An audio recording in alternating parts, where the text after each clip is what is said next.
music artist, presenter, and creative entrepreneur. Over the years, I have met up with successful Africans in business, fashion, lifestyle, and entertainment in and outside of the continent. I discovered that our success stories are endless. I have decided to unveil them one by one. Join me on Africa on Focus as I talk on how Africans are making Africa the future and why you should be a part. Africa in Focus, sharing the stories of the African successful.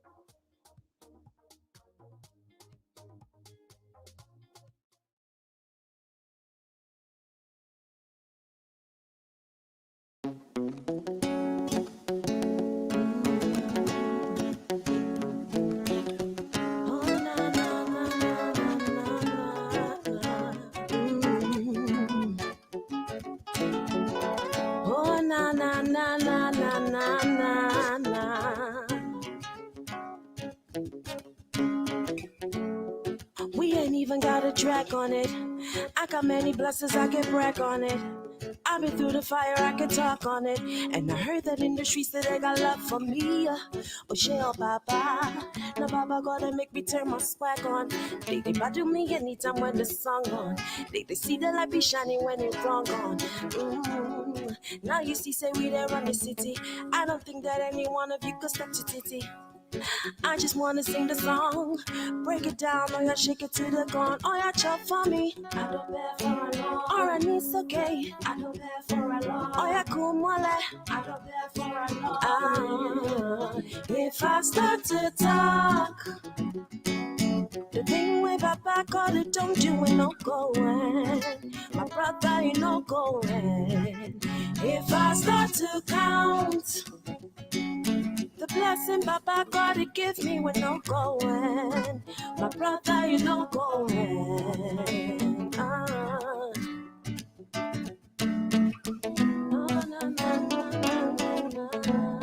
You wanna me be on some good I know. Oh no, yeah, me CCTV, baby, and anyone me so. Even if I walk through the valley of death, I know the fear, and every day be Jackado, Jackado. You wanna me be on some corner, no. Oh no, yeah, me CCTV, baby, and anyone me say. Even if I walk through the valley of death, I know the fear, and every day be Jackado, Jackado. I don't mean a summit, no. I don't mean a demon. I don't mean a demon. And to ninja nechida. I don't mean a summit, no. I don't be. And to ninja nechida. I don't mean a summit, no. I don't mean a demon. I don't mean a demon. And to ninja nechida. I don't mean a summit, no. I don't be, and to me, John, cheat. Oh, yeah, would not me be on some corner, no. Wanna hear the CCTV, baby, and anyone would say, even if I walk through the valley of death, I know the fear, and every day be Jackado, Jackado.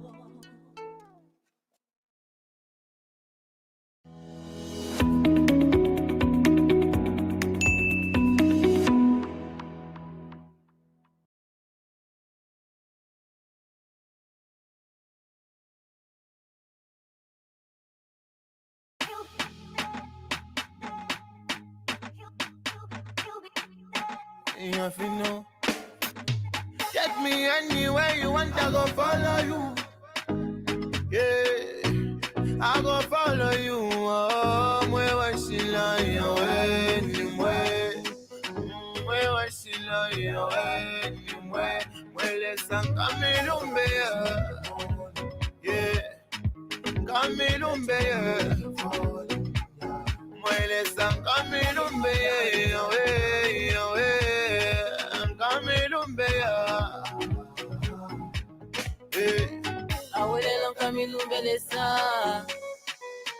nimwe umwe washilakana besa. Come rain, come sunshine, I will give you praise. In my good and bad times, Lord, I will give you praise. There's nobody better than you.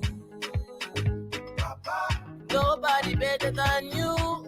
Oh. Take me anywhere you want, I go follow you. Yeah, I go follow you. Oh, mwe washila yowe ni mwe washila yowe ni mwele sangamirumbe ya. Yeah, kamirumbe ya. Mwele sangamirumbe ya yowe kamirumbe ya. Oh God, you surprise me. I don't understand how you love me. Dile mucho chabe, but you when it comes so chabe. You love me despite my faults. Take me anywhere I will go. You love me despite my faults. Take me anywhere I will go. Eh. There's nobody better than you. Nobody better than you. Oh. Take me anywhere you want, I go follow you. Yeah, I go follow you. Oh, mwe washila yowe ni mwe washila yowe ni mwele sangamirumbe ya. Yeah, kamirumbe ya. Mwele sangamirumbe ya yowe kamirumbe ya. 7. Yeah. When they see me hunting out the air, they don't know what I've been through. When me presence flying out the air, they don't know it's just me and you. So take it, Lord, take it higher. With all the praise, we magnify ya. Me never stop even through the fire. Through the fire. Take it, Lord, take it higher. With all the praise, we magnify ya. Me never stop even through the fire. Take me, Lord, where you want me to. Yeah. To hold me when I'm falling. Mwele sangamirumbe ya yowe kamirumbe ya. This is the first child is clear.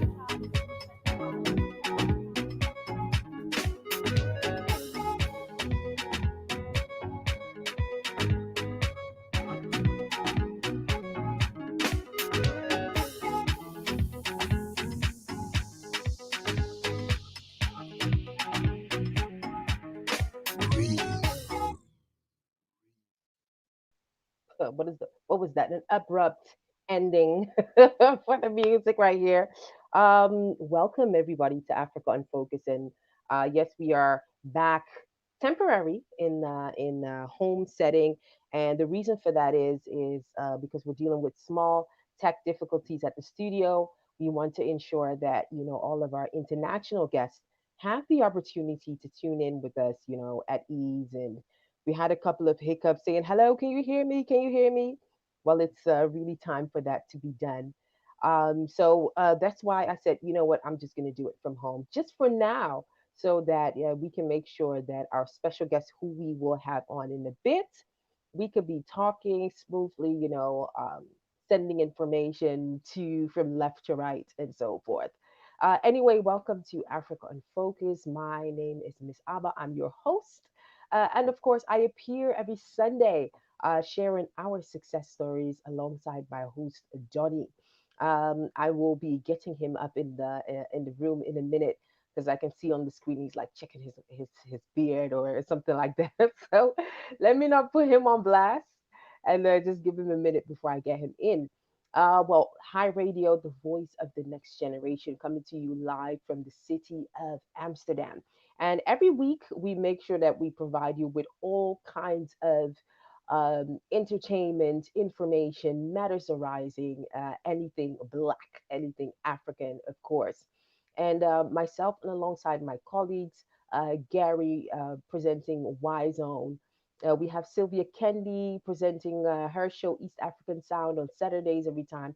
We are back full force alongside my other full of hosts, which I will mention later on. to provide you anything sports related, music related, lifestyle related, entertainment, and so much more. Make sure that you stream, High Radio. You can also go to our website. We have an High Radio app, especially for the Android users.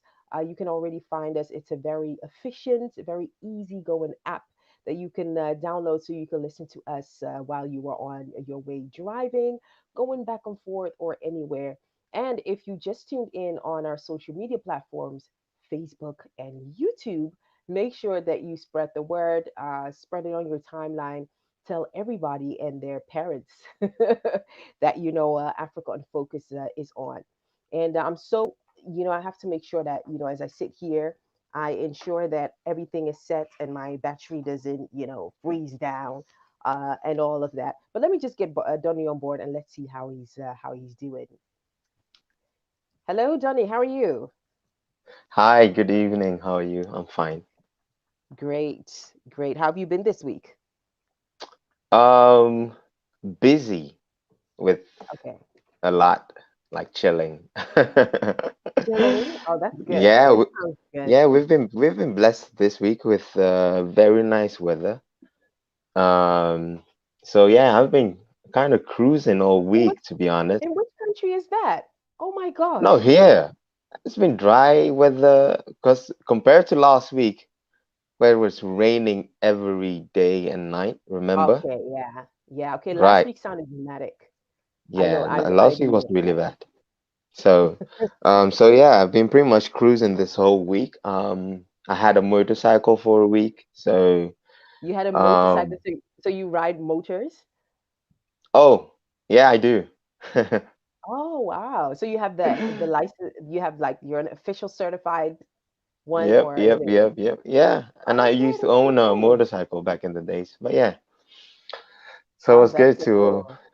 to rent one for a week. So what I did was mostly visited a lot of brothers or friends that I had in other Yeah, cities. And I right. even managed to go on a kind of date on Is it? last week. Right? Yeah, that was fun. Yeah, it was her first time on a motorcycle, so got to Yeah. get that experience. So That sounds yeah, exciting. sure is. Yeah, Wow, okay. it's kind of like the last weeks of, let's say, the motor season. What? Because it's now, whether is it? Which season is it now? Is it still summer? No, it's not summer, right? That's a good one. I think it Is it is. is it still summer? Let Or me is Google this so that we can both get informed. Well, yeah, it when it? ends next week. Oh, Well, summer ends next week. well, okay, this is zomertijd, so they get it confused. Google gets it confused, but the season is all right. So autumn starts at the 1st of September, and then winter Okay, starts on the 1st of December. So yeah, we're in autumn officially. right.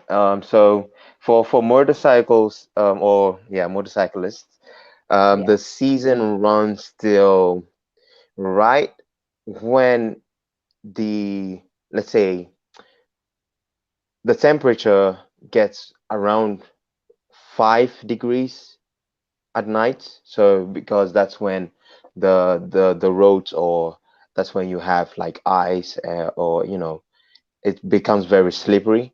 So Right. officially, the motorcycle seasons ends during those weeks, or right at that time. And now it's kind of like 6 degrees at night, or seven, the Okay. lowest. So we're Right. nearing that period. So yeah, so it was good to have a motorcycle for, to for a week to end the motor season. I might Yeah. do another week before it officially closes down. But So yeah, was are you saying that officially after that period, motorcycles are not allowed to drive or they choose not to drive? well, I am saying that after that period, like you can't rent out, or you can't rent a motorcycle Oh, anymore officially from the for yeah from motorcycles stores and etc. right. Um, Too yeah, risky. Uh, yeah, not too risky, but it's like for them, there's no business around that time because most Mm, people ride a motorcycle when it's dry weather, when it's safe outside, when yeah, so with the winter coming up, only those who only let's say only own a motorcycle for their yeah, work or for their commuting around, those will yeah. still ride their motorcycles. But like yeah, for those who already have a car or Mhm. are seasonal riders, yeah, Yeah. for us yeah, it's over. So yeah, Hmm. I didn't know interesting that. week. I'm Say learning that. so much. Yeah, yeah. I'm really For learning so for much. for Motorbikes. car, for car. I mean, it's yeah, all season and Hmm. all weather kind of thing. But yeah, for motorcycles, it's really different. But yeah, I've been blessed this week. I had a lot of fun. Um, I I could rented hear one that of my from your voice. I am just yeah, and it was one of my favorite bikes. So was a fun week. Yeah. right Instead of there. submitting my thesis, this what I've been up to. So Okay. there's a little problem there, but we still have 2 weeks to submit our thesis. Oh no! I thought that you submitted it, and this was like your free No, time. they You know what I no, they mean? kept pushing it back. I know, but they kept giving us extension due to Corona, due to the cyber incident that we had. Right. So I just have to submit it and then get over and done with. But yeah. Yeah. Let's get it done, Donnie. I mean, Hmm. let's do it. Let's go for it. I feel you. I know. I know. So how's been your week? My week has been busy, super busy. I what's it Launch called? something. Launched, shared, Mm-hmm. posted Yeah. my single Mm-hmm. last Friday, you know, and Yep. which is super exciting. Finally, the project as I know it, like a whole music compilation, is coming out, and yeah, it's been busy at the same time through rehearsals and stuff. And obviously, Wow. they changed some rules surrounding the lockdown. Yeah. So you then have to think of, I then have to like fully go virtual.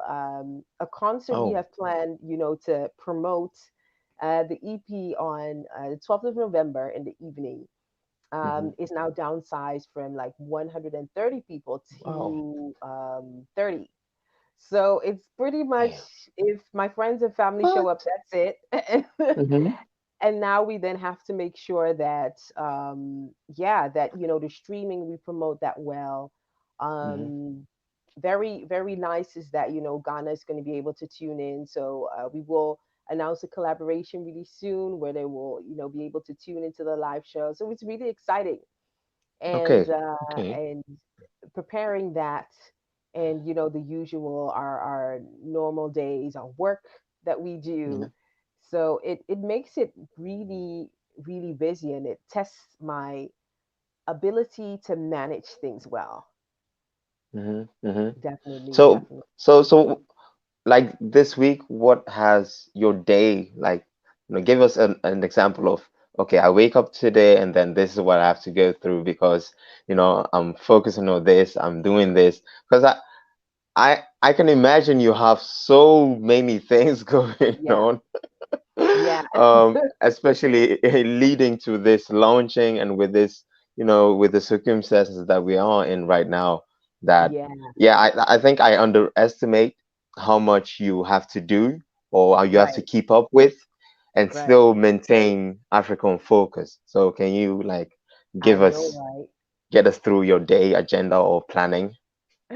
So on a random day, so one thing I do is, my work is brands, my work is digital, so I teach digital marketing, communications, and social media marketing at a school. So Okay. that one I do part time, and so I Oh. prepare for lectures, and I hold Yeah. it's morning and then afternoon. I take a break in between, like a well-deserved break, like 1.5 hours. That's like a good, break, and then afterwards as well. And in the evening, I then really have to look at, the social media Hmm. as it relates to my music, myself, and then Yeah. Africa on Focus. Well, luckily I do have a colleague, my assistant, that helps with the editing, writing regarding the Africa on Focus, and really looking Okay. for like the latest highlights of what's going on in Africa to discuss Yeah. in the Hmm. weekends. Then it's pretty much like my night is then almost over. Okay. So I really prompt myself to take a walk, or either I work on music. If I don't get to, then I switch it to the other day because I don't have to teach every day. It's Hmm. like 2 or 3 days in the week. So I get up, it's work. Afterwards, I also take time to go to the gym. Now, because of lockdown, I try to do exercises in the morning at home. But Hmm. I realized that working out at a location for me works better. Right. So it's basically, I know for okay, Tuesdays is outdoors exercise, and whatever I do for the rest of the week, I bring that in, at home in the mornings and stuff like that. Hmm. So it's a lot of work, as you can say. Um, so yeah, my routine varies from that, or if it's not what I'm teaching, is where I really have to keep up with companies and public personalities that I help with their branding Hmm. strategy. So getting them from A to Z, as in terms of connecting with their target audience and using everything digital. So Yeah. yeah, But that's a lot of what I do. and back to the so let's say after work you take a break and then you have to focus on the social media Yeah, regarding yourself, so the artist in you and other yeah, stuff. yeah, What activities? Because I assume it may sound simple like just social media, but there is so many things within that or activities that you have to check. Maybe your DMs, maybe make sure yeah, that you contact these people to make yeah, sure that they are also checking on. Yeah, like what are those activities that yeah. you would say consume uh, time because they take Mhm. attention. You have to. It's a interactive. Yeah. What It's are a those lot. things? I've. It's a lot. So, the first thing that you basically do, the thing is, people see social media. It's okay. I call it like a gift and a curse, social Mm, media. But if you are using it for your brand or anything, you need to make sure that you're there posting consistently. So what it deals with mhm, is making a whole plan. So if you are, let's say for instance, if you, Donnie, you need to get on the social media movement because so that people could engage with you, then yeah. you have to start posting towards engaging, really bringing out your message, Yeah. ensuring that you touch on particular topics every week. You know what I mean? Hmm. So it then Yeah. has to deal with, you make sure that you plan whatever is part of your values and stuff, 3 weeks, 3 times a week. Then you monitor it, you check out the stats, the comments, the reposting and re-liking of people that are following you and things. And Yeah. then also connecting with the right people, because um, there are people interested in what you do and how you think and what you have to add. You know what I mean? Hmm. So it's a good way to keep in touch with people, to make sure that you stay visible. And once you have that online, then your whole routine has to do with, okay, do I make sure that I'm visible enough? Do I connect with others? And am I Yeah. really showcasing my message the right way? So that's really part of it. The DMs thing. Hmm. My DMs is not like on fire with some of these crazy stories we hear these days, but Yeah. the DM things is part of it, checking what is inside of your DM. But the overall is really checking the posting and things like that. Yeah. Yeah, absolutely. Nice. So here we are. I mean, oh, another form of lockdown has been announced. Did you notice any of that? Lockdown. What do they call it? Lockdown light. Is that the name for it? Yeah. You mean in the Netherlands, right? Yeah. Yeah, I think that's what they call it, lockdown light.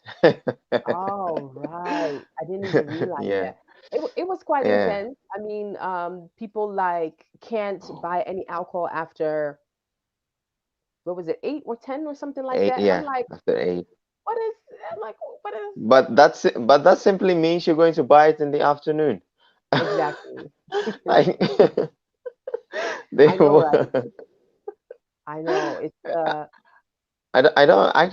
I don't know how that contributes to um, let's say social distancing, or contributes to less yeah, um, yeah, spread of the virus. But yeah. I do, yeah. Maybe what they meant is like from the so no alcohol. Well, yeah, you can't purchase alcohol from outside. So Yeah. you can't like go to clubs or go to pubs to purchase those things. So No. because you cannot, there's no reason for you to go out for a drink. So Okay. yeah, so I think that's what they mean. But I mean, restaurants are still open till 10. Till 10, yeah. Um, But they can't, but they have to do a takeaway. they have to do it. Yeah, after 9, no more new guests. Those I think it's already no inside. seating at all. It's no No seating at seating. all. No, everything is takeaway. Like Oh, restaurants and really? stuff, they're closed. Yeah, it's that Oh, they. serious. Oh, well. Okay, then I guess I missed that. So, Yeah. so what? Wait, what makes it different than the first lockdown then? Well, basically what they're saying is this Ah. is worse. You know, the intensity and the amount of people catching the virus, but Mhm. the thing is there are less death rates. And Okay. Holland is now getting into that danger zone of just being it's just too risky. That's basically what they're saying. Hmm. Yeah, and because there are more new cases coming up, like a Much lot more. every day. I think 9,000 or 8,000. Yeah, Um, but on the other hand, they're also testing m- way more than they were doing before. that's true. And I think they opened a new testing center here at the Amsterdam Support. Right. Yeah, brand new one, fresh one. So Hmm. meaning people can go close by it and get tested. But also, because I'm seeing this now, one of the differences, because I asked was the difference between this lockdown and the first lockdown. The Yeah. initial lockdown, for example, professions where there was direct contact with the client, they were also not allowed to, yeah, provide services. Right. But with this lockdown light, they are still allowed to do so. Hmm. So like for masseurs, or let's say Hairdressers. fingernails, yeah, those pedicure, manicure, those things, they are still allowed to do their services. Hmm. Only requirement is they do have to take a name, number for tracing. Right. So contact information, which is different than the first one. Hmm. So yeah, that in a sense is always, I mean, it is a positive, because Yeah. those businesses were really in big trouble Yeah. after the first lockdown. And Absolutely. yeah, but so that's a difference. I think schools are still all gonna be stay open. In Hmm. the first lockdown, they were closed. Yeah. Now they remain open, um, Hmm. regular hours. Just the school have to decide how many students or how many classes have lectures during the day, Yeah. and how many are going to do it Hmm. from home. Yeah. Yeah, It's yeah, those are the something main else. things. Yeah.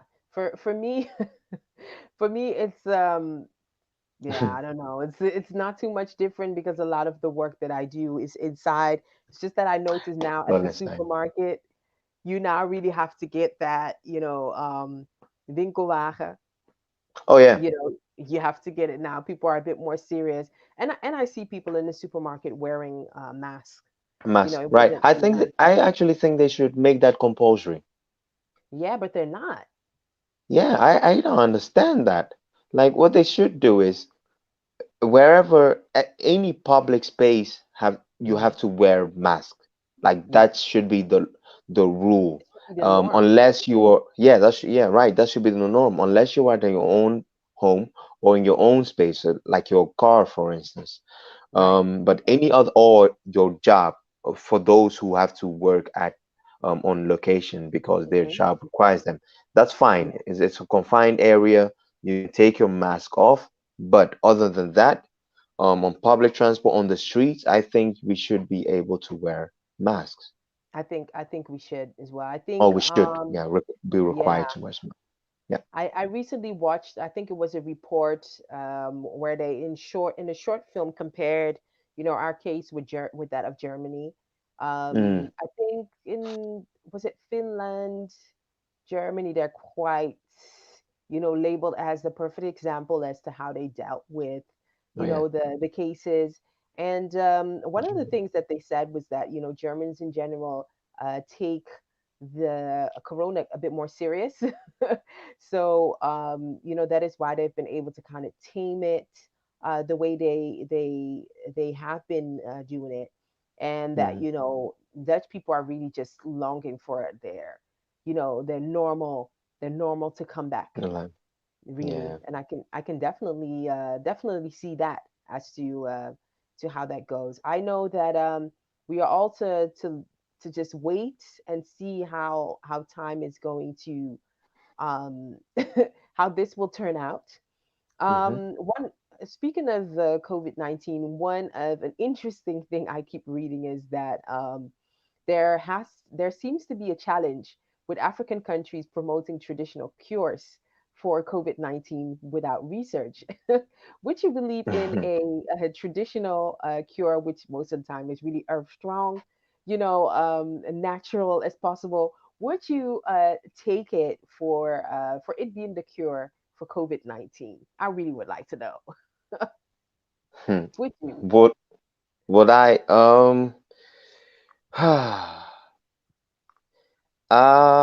yes and no.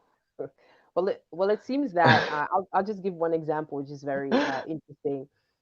Here is an example of a traditional Zulu healer using the medical Mm, plant Sutherlandia fruticent or cancer bush to treat HIV/AIDS patients during the height of the South African epidemic in the late 1990s.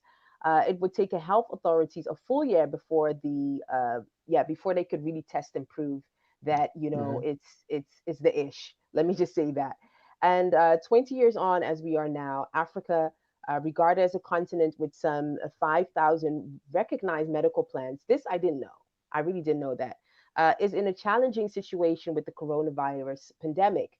And WHO, Bill Gates, and other public health officials have repeatedly warned the disease has the potential to overwhelm the underdeserved healthcare system of African countries characterized by inadequate infrastructure and too few medical personnel.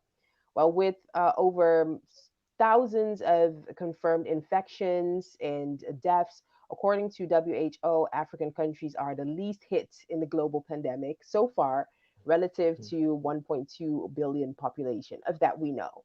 And mhm, now, what we deal with, and this was the last example. I don't know if we talked about this.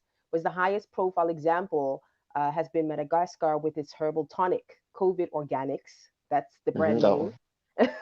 which is being championed strongly by Island States President Andry Rajoelina.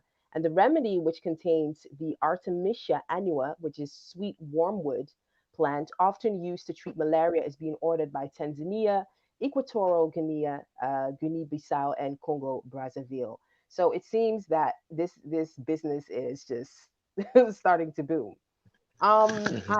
I do like the fact that because of our experiences of African countries having dealt with several pandemics, um, there is room for a herbal treatment somewhat. Yeah, definitely. and it's always going to be the case. I mean, Africa's like back in our, well, if you look into our tradition and even now, in our way of life, we always have a substitute for, well, we have our natural solutions to our problems, and then we Right. have the, the other one, the conscious or the Sure. Western, or let's say, yeah, the academic Yeah. solution. And whether we like it or not, we Hmm. always seem to fall back on that natural Yeah. solution that we have, and it's Yeah. always going to be the case. Yeah, it doesn't matter what problem arises, whether it's sickness, whether it's a change in social circumstances. We always have this natural way of doing things that provides a solution to whatever we face. Exactly. Sometimes it may not be good, but sometimes it is what we need to get Yeah. through it. But we'll Yeah. see. We'll definitely wait and see. On a global scale, WHO has set up some criteria, as we would call it in our own words, to kind of tame the development of of how these herbal treatments start.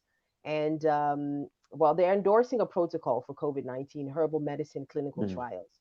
So we're definitely gonna see how that one pulls out. Low key, I hope again that Africa comes strong and shows the world, like, listen, we we have what the world needs again.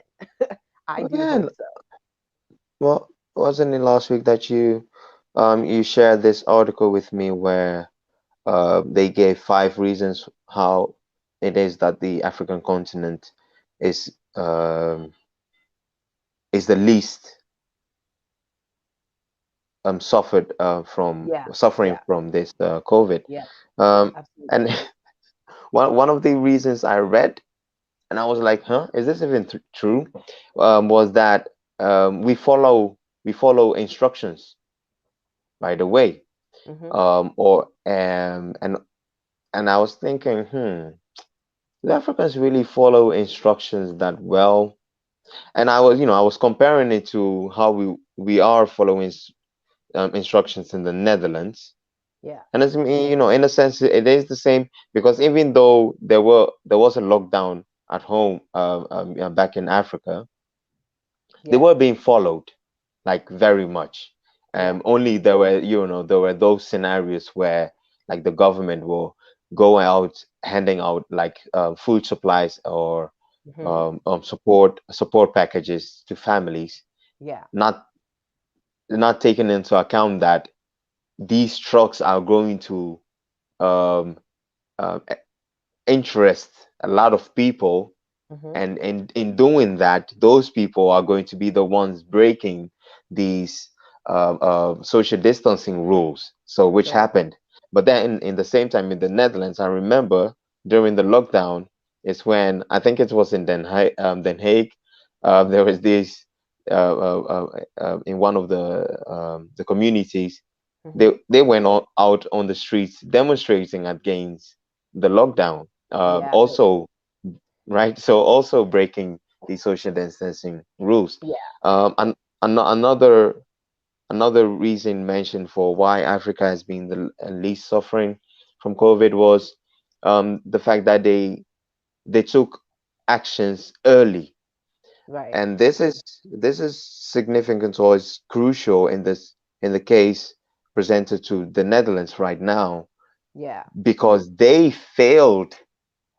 Compared to Germany, the Netherlands failed to action, um, right, let's say in the summer period. That's when they Hmm. actually opened their borders for tourism.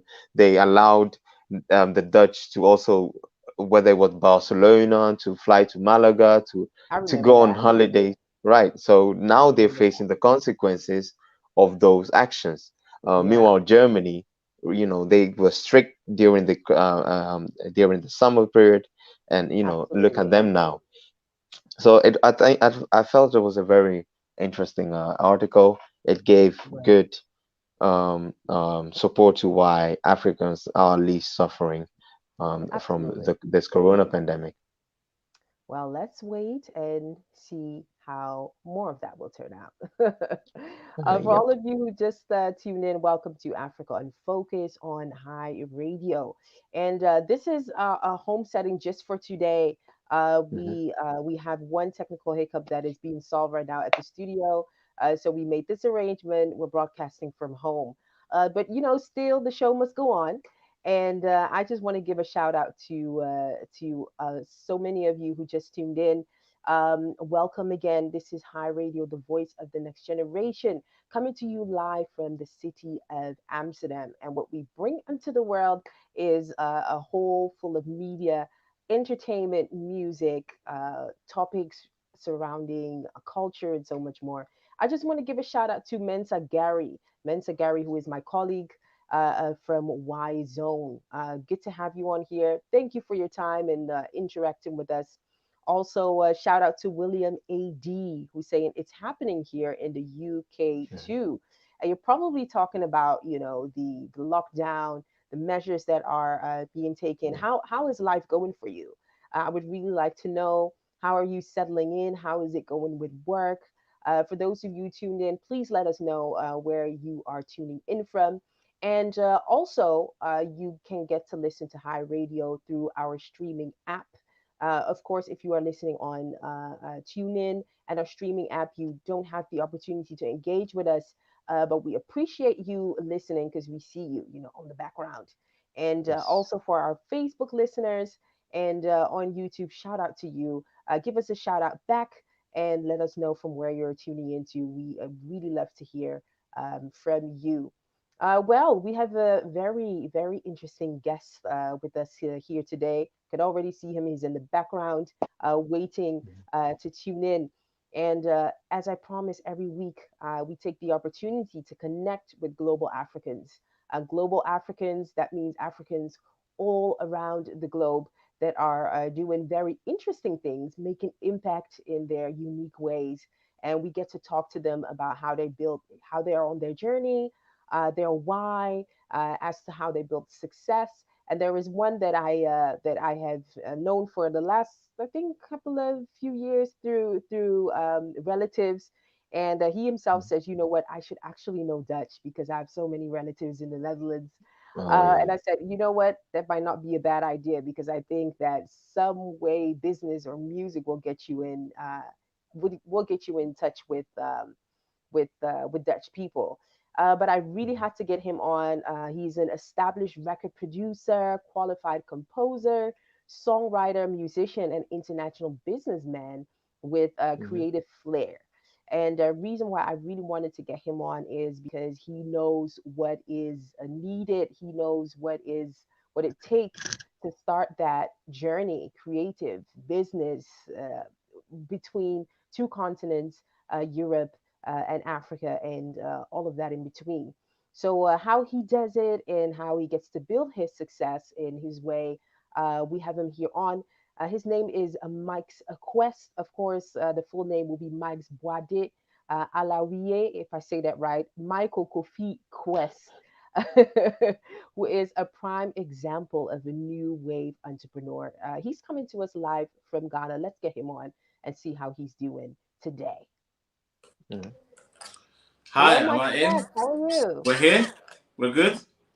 Yeah, Yeah, we're good. absolutely. I can hear you. Hello. Hey, that's good. Like, this technical stuff is like backstage. You're trying to do this, you're trying to figure out tether this, internet.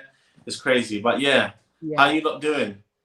we're good. We're We're good. We're fine. Thank you. finally here. I could see that, the setup sometimes, it could be challenging, but we Yeah, can of hear you course, definitely, perfectly. yeah. So But I think let's no, but it's all good, we're getting there. We're getting there. I think everything's all smooth, exactly, you know. exactly. How was your Sunday? Yeah, pretty noisy. I don't know if you can hear. It's like, I mean, there's like workers working in the background, like not where I am, like Mhm. literally next door.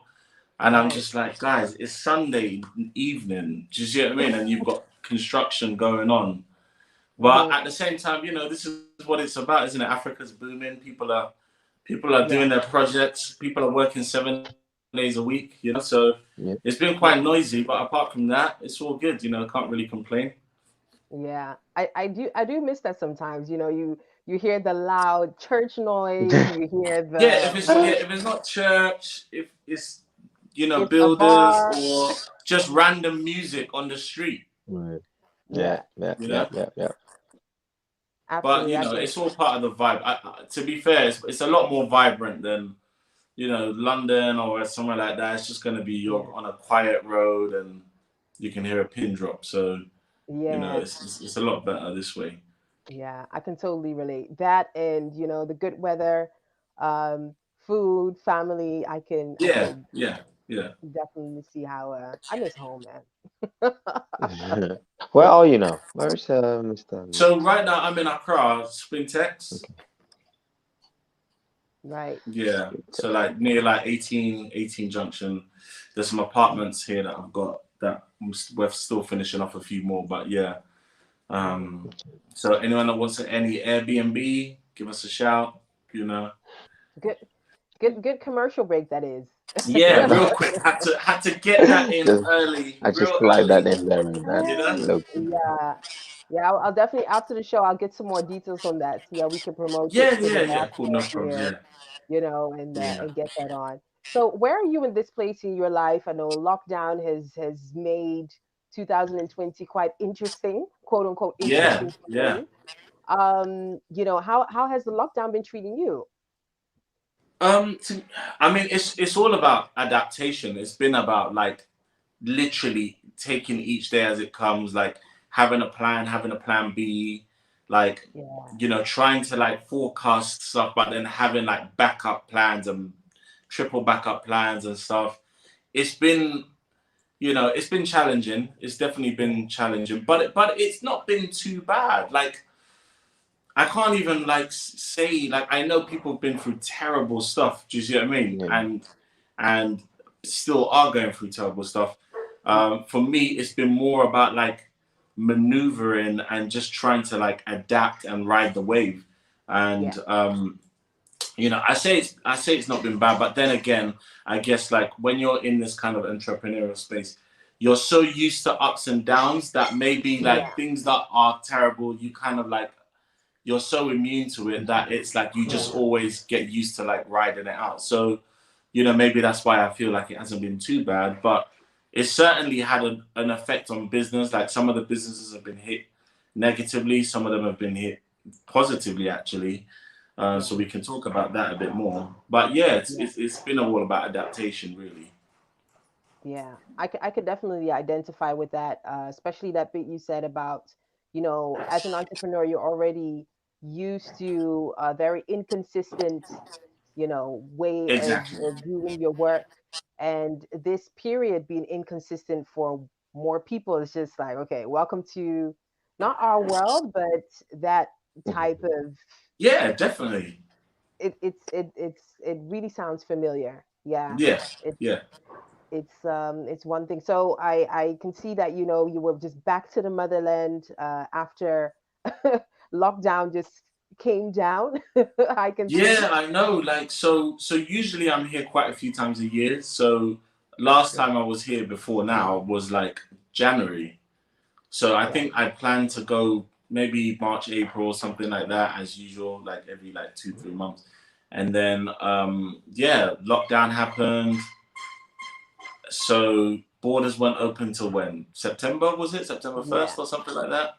something like that. Yeah, So, yeah, that period between like March and September was like I said, it was about maneuvering, it was about adapting, creatively. Obviously, the creative industries have been hit massively. There's no shows going on, no events, and all that hmm kind of stuff. So people don't know what to do, whether they should release music or not, or whatever. Like, do you see what I yeah, mean? But then online businesses really boomed. Do you see what I mean? yeah. And so under the Curve Group umbrella, we've got Glory Roots as one of the businesses, and that's an online store. It's been running. It's been running like quietly for about 8 years or something. Like, I hadn't upscaled it yet. I was just sort of like still kind of letting it naturally grow and just kind of like going through all the progressional stuff of testing out like logistics and, you know, troubleshooting, like online stuff, deliveries, all that kind of stuff. But then like over the COVID lockdown, it just like literally went like tenfold, you know, to the point where, you know, now we've got like staff on board, blah, blah, blah, blah, blah, blah, like who are running it, and we, you know, we're able to like employ a few people and stuff. So I was like quite busy building that. I was like, well, this is the way to build that. Do you see what I mean? But then with music, it was a bit weird. Like, you know, one of the current tracks that's out, we had to shoot like the video remotely. Do you know what I mean? And there was like a whole bunch of stuff that happened with that. Like, trust me, don't shoot a video remotely. Don't do it. You know. So that's the one with Manifest. Yeah, exactly. Yeah. So half of that was shot in Ghana, half of that was shot in the UK. Obviously, I was locked in the UK, Kamani was in the UK, and then Manifest and B for Bono were in Ghana. So orchestrating the shoot for them, and obviously these are like huge names, like the stress was just crazy. Do you see what I mean? The stress was crazy. But, you know, they were also very, you know, understanding, and they made themselves available and stuff. So it definitely like worked out in the end. Yeah. It was a good experience, I reckon, wasn't it? Sorry, say that again? It was a good experience, like you know, a fun something, you know, just to do for once. Was, yeah. The whole vibe of the video was just supposed to be vibrant, fun. But then, funny enough, then all the Black Lives Matter stuff kind of happened. Yeah. So there's a section in the video where, like, at the last minute, we kind of like just added like a section just to sort of honor what was going on and just show support and love to the movement. So again, that's the kind of like last minute stuff that was happening. Do you know what I mean? So there's a lot of that stuff, and then even family stuff, just trying to like orchestrate stuff like at home. Do you know what I mean? Because during the period, like we had a daughter as well. So yeah, so yeah, my missus, you know, she really sort of like went through a whole bunch of like adapting and maneuvering and stuff, and you know, so it's like it's hit people so many different ways. It's hit people so many different ways, but I think it's all about, I keep using that word, adapting, because it's not going to get easier. It's not going away. It's here. Do you know what I mean? So it's about, okay, it's here. So how are you going to handle it? What are you going to do from a business perspective? Yeah, I can definitely, that's a good push for anybody who's listening and wondering like. Sorry, is that noise like super loud? A bit. I'm not sure if you can hear us through the noise though. We can hear you fine. You guys, but I'm just worried about... then it's all right, I think. What about you, Miss Let me see if I can close the window or something. Like, let me see. Just one sec. See, this is all part of it. Adapting. It's literally night time, and these guys are still going. I don't understand why they're still working. For those of you just tuned in, welcome to Africa Unfocused. We're having a chat with Myx Quest, and our topic of today is connecting two worlds, Europe and Africa, as it relates to creative and business. And as you can see, we're handling. As you can see, I'm back. As you can see, nothing happened.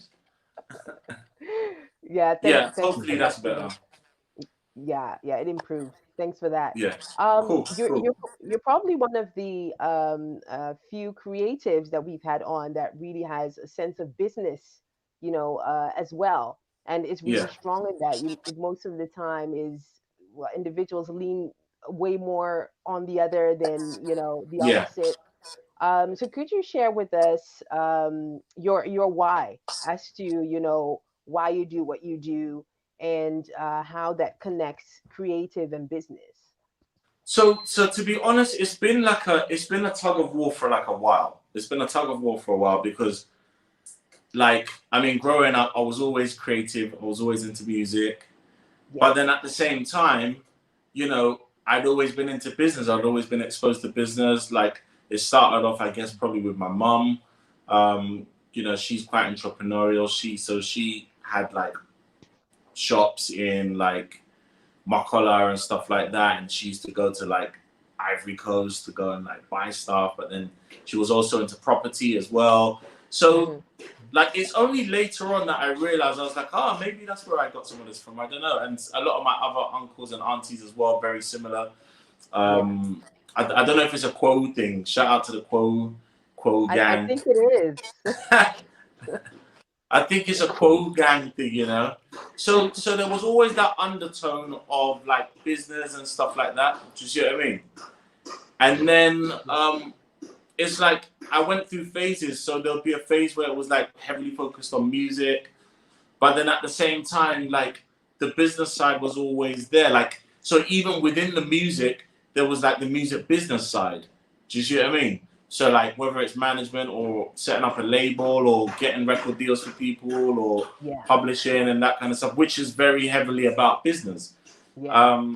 So as time went on, I think I just found that balance and just looked at other role models as well. Like so, for example, like people like Diddy or people like Pharrell, even Richard Branson. Richard Branson started Virgin. Virgin was a record label. Do you know what I mean?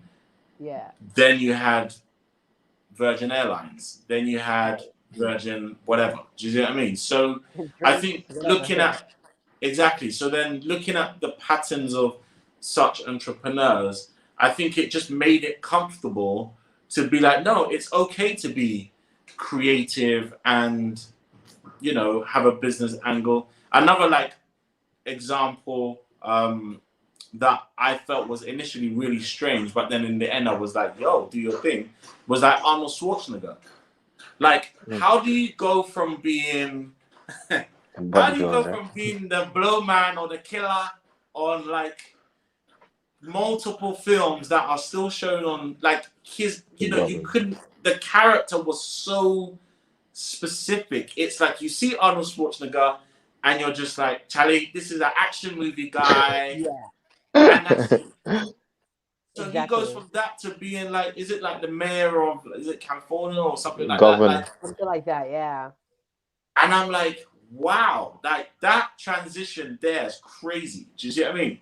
But again, it just shows that it's all very possible. Like, like you should just go for it. If it's in you and you want to give it a shot, go for it. Hey, look, Kanye might be running for president soon.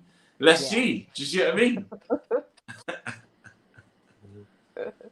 Which is I think what's it called a promo.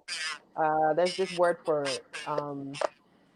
I forgot the word, but I do believe it's part of the hype he's building around his album. Yeah. You think so? Yeah. I do think so because I heard that it's not even possible him running for president. But you know what?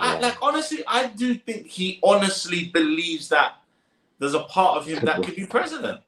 Like, I don't even think it's a PR thing. Like, I think he actually, in his mind, he thinks he's got ideas and to be fair, look, after Trump, like why listen, he's not gonna be, he's gonna have a team. He's gonna have a team of maybe 1,000 staff. Like, so why could he not do it? It could still be quite possible. Do you know what I mean? Yeah, it is. Yeah. I could definitely see that. Probably for the next running. But I definitely get, it starts with an idea and you claiming it. So he's the perfect example for how that works. And not to be surprised, maybe on the next one we'll see him end up being president. Yeah, we never know, 2020, everything is possible now. Right. Yeah, that's very true. That's very true. Thinking about that, and I really love how you kind of connect with, okay, my mom was an entrepreneur. It's probably, that spirit of and I think it is because you're known for the entrepreneurial spirit and all of that. What is, from all of that you're doing, is the one that you love doing the most? Does it appear in music, or does it appear in reaching out to new people, or growing your business, scaling up, sizing down, whatever? Where is really the excitement for you? I think it depends on the day you ask me, but I think overall it probably like does skew towards like creating like the music, like because like there's just something. I mean, I can see the guitar in the background. Do you see what I mean? Like I feel like just with creating music, there's just something like. Sorry, I'm trying to catch this mosquito. Yeah. See, it's all part of I being was a trying to catch it even. Yeah, I think like with creating, like it just takes you to another place. Like I really feel like it. What music can do, like spiritually, mentally, like it's still like very deep, very unexplainable. Do you see what I mean? Yeah. Like it could take you to a whole nother place. It can connect you or not. It can heal. It can. Do you know what I mean? And I enjoyed that part the most because once the business side comes in, it gets very political. It gets like, do you know what I mean? There's ups and downs, there's letdowns, there's disappointments, there's, money gets spent, maybe you're not gonna recoup it as quick as you thought, blah blah blah, or you Yeah. need more money to do this, or like and all of that excitement gets blown out the window. And it Well, really just becomes like you're in a world of sharks and you're trying to like swim. You're trying to stay afloat. Do you know what I mean? But when you're actually like writing that song or writing those chords or creating that melody, like it's just a place that is just pretty much literally divine. Do you see what I mean? So bi- I do feel that that probably trumps the business side. However, you can create all day long for yourself, and that's cool. That's cute. But if you want anyone to hear it, you have to get the business hat on. Otherwise, it's just going to be sitting in your hard drive. Yeah. so then what is a principle you uphold in your business to ensure that um the the essence of music that as you just described, that it's that you maintain that Yeah. it remains, that it doesn't get No, that's a spoiled good by question. business I practices. I feel like even in business, like that creativity has to continue. Like even if you're not in a creative sector, just having a creative mind to be able to adapt in different cash flow scenarios or different environments or recessions or whatever. Like I still feel like that comes back to creativity.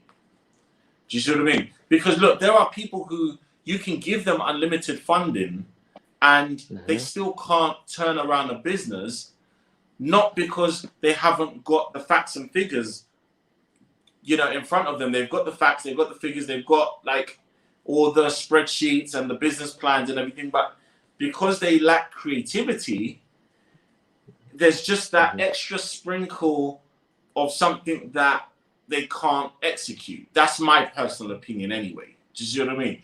And like I said, when I look at a lot of the business leaders that I look up to, they all have very strong creative roots, even if they're not creators themselves. Yeah, and also one word, let's say, because what I'm trying to get to is a habit or something you do in your daily business activities that you make sure that, okay, if I keep doing this or if I keep watching this, I ensure that I am very adaptable at all times, that I don't Mm. get too invested into doing one thing this way. Like, something that you Yeah, do. like I don't really have like a religious kind of like thing where okay, like when I wake up, I do this, I do that. I think, I mean, Or a well, principle. talking about religious, I think like definitely like just connecting with God, praying and taking time to just like meditate and just like listen, whoever you're into. Do you know what I mean? But just getting that divine guidance, that spiritual guidance. Do you see what I mean? Me personally, I'm a Christian, so definitely prayer and stuff like that comes into it. But then at the same time, I feel like trying to put too many things in place sometimes just doesn't work. Like because you can't control all the factors. when it comes to other people and environments. Do you see what I mean? Like, Yeah. so it's about making sure that you're ready to maneuver. Like for me personally, that's what it's all about. It's all about being able to maneuver and having people around you that support that. I think that is one thing though. I think it's important to surround the consistent thing though, for me, I think is surrounding yourself with people that are positive, like that believe in what your vision is, like speak life into it and basically gas you up to put it in a hood way, because you need that, because sometimes you're not going to be feeling what you're doing. Sometimes you're going to feel down. Sometimes you're going to feel like, do you know what? Maybe I should just give up this business. Maybe I should, just pack it in or whatever. And if you've got a few people who've been on the journey with you that will stop you in your tracks and say, come on, no, trust me. Like, I know you're not feeling it right now, but keep going, keep doing this, like you need that positive energy. Do you see what I mean? Because sometimes that's what's going to carry you through.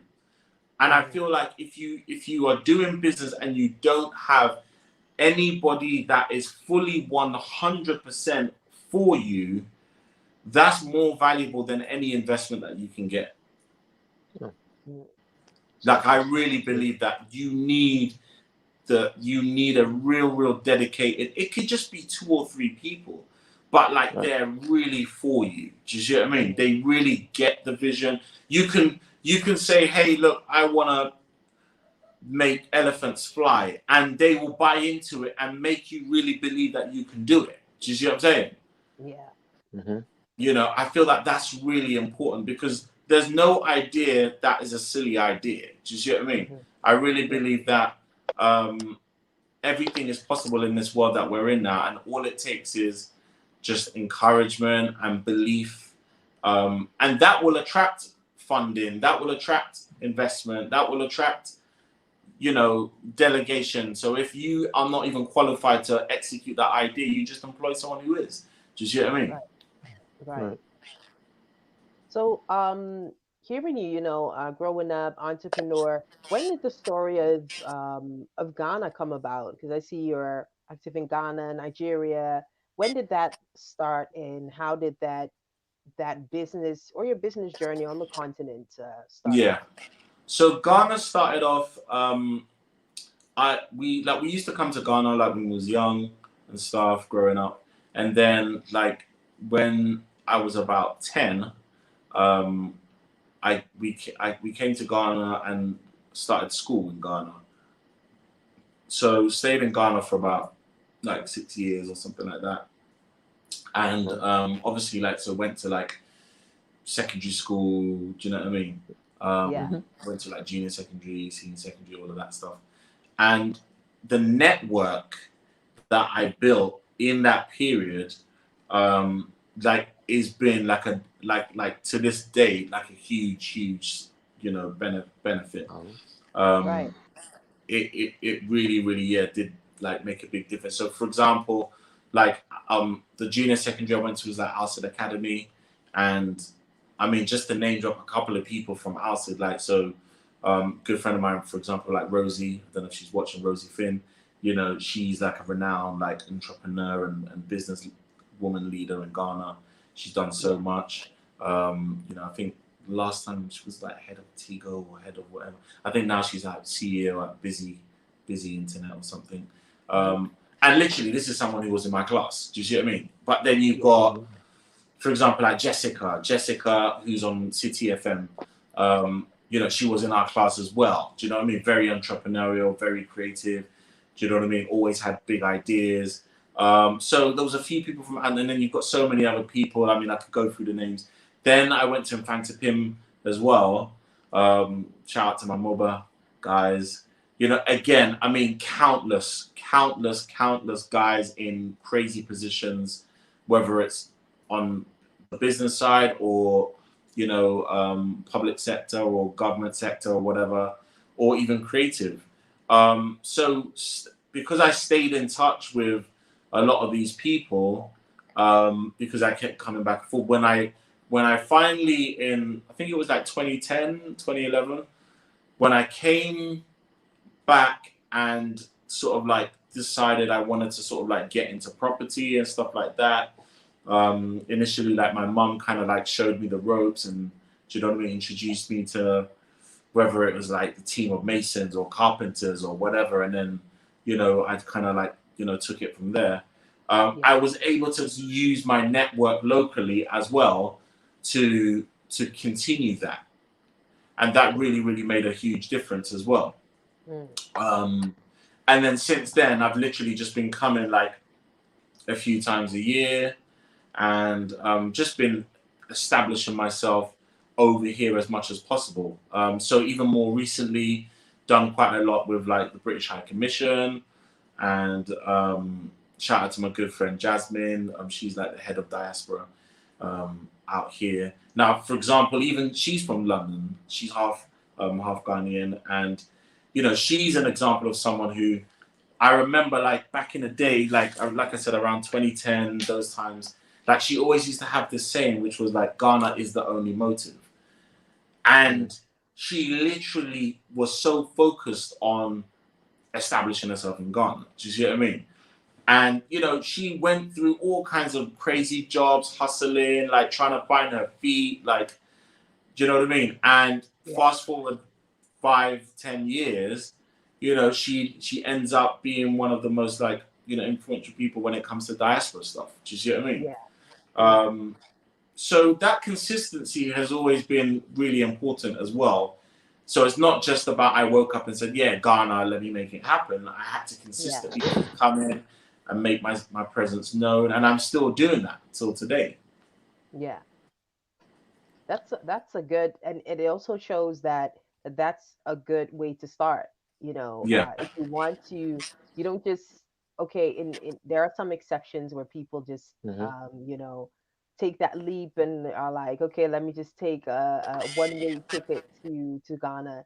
But if you're really looking, in most of the cases, if you're looking to build something durable, something strong, then it's good to kind of feel the environment first, and already start working on what you want to achieve, even before that moment you want to take off and finally decide to resettle. I like that. I really, really like that. So now you are basically, you know, traveling back and forth, UK, Ghana. That's really what your life is. Business, the music, and all of that. So looking at, you know, because you have a good business sense, you know, the music industry. I think in general, as far as music and creative is concerned, it's like the best time to be African. This is what they're saying. Definitely. What are some of the I would say loopholes, or some of the I would call them loopholes, that you observe in the creative industry in Ghana? Well, I don't know if I call them loopholes, but just in terms of observation, I think some of the things that need to be sorted are, like I said, the business side. Because, you know, you've got very, very popular people here, household names that, you know, you go the length and breadth of Ghana, everybody knows them. Millions of followers on socials. But you know, their income is only one stream, which is live shows. They haven't even sorted out how to get royalties internationally. They haven't sorted out publishing. They haven't sorted out like all the things that actually really is the lion's share of the income. Do you see what I mean? Like, you know, that's your pension. That's your long-term investment. That's the money that whilst you're literally in your bed sleeping, can be generated. Do you see what I mean? But the infrastructure isn't here yet. Like, it's here in theory, because when you dig up, there's a whole bunch of like agencies and stuff that do exist that are supposed to be doing A or B or C, but it's, you know, policing these things, executing these things, it's just not really working. You know, for example, radio. You know, unfortunately, you know, we in Africa as a whole, we generally have a system of, you know, people having to pay in order to sort of like get promotion or Yeah. played or whatever. Whereas, you know, you go abroad, True. they're paying you. Do you see what I mean? Yeah. Yeah. And Exactly. even though you are, yes, still paying for radio pluggers and stuff, the system is a bit different. So, you know, you can make a calculated investment. If you take the services of a radio plugger and you pay £1,000, you know, you can sit there and have some kind of realistic expectation as to if Yeah. you're going to make that back or when you're going to make that back, or is it Yeah. just going into promo or whatever. Yeah. Whereas over here, you know, it's just very wild. Do you see what I mean?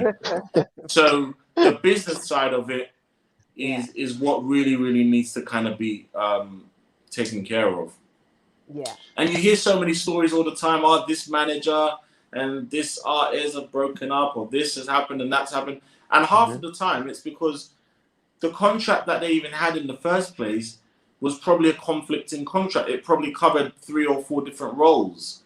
So the artist is expecting, I don't know, a house or a car, but it's not really realistic because the person who signed them has invested so much they haven't recouped.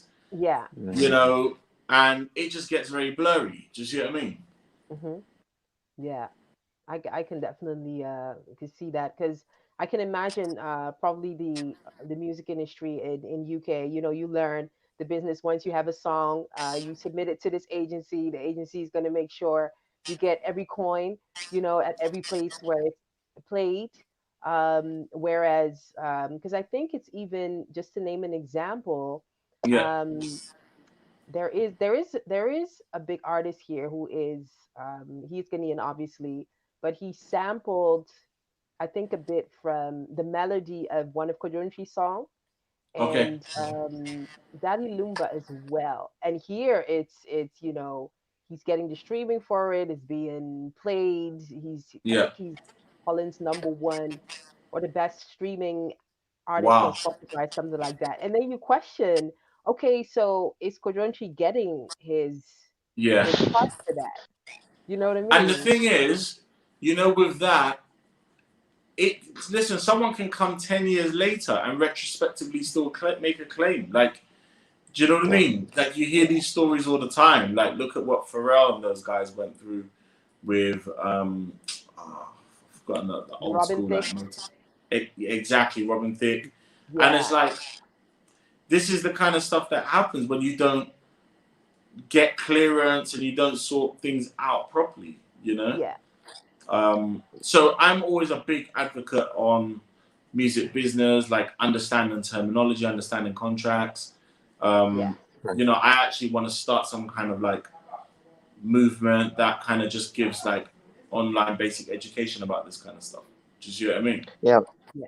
Yeah, I wanted to know what's your focus regarding the music business or aspect in Africa. Is your focus um ensuring that there is an infrastructure or a working structure in Africa regarding the businesses around the publishing and like having good contracts that serves both the labels as well as the artists, or are you artists specifically, so ensuring that the artists get the good contracts with the labels that are already in place? Yeah, I mean, my focus is first and foremost as a record producer and composer. Like, my focus is the creative.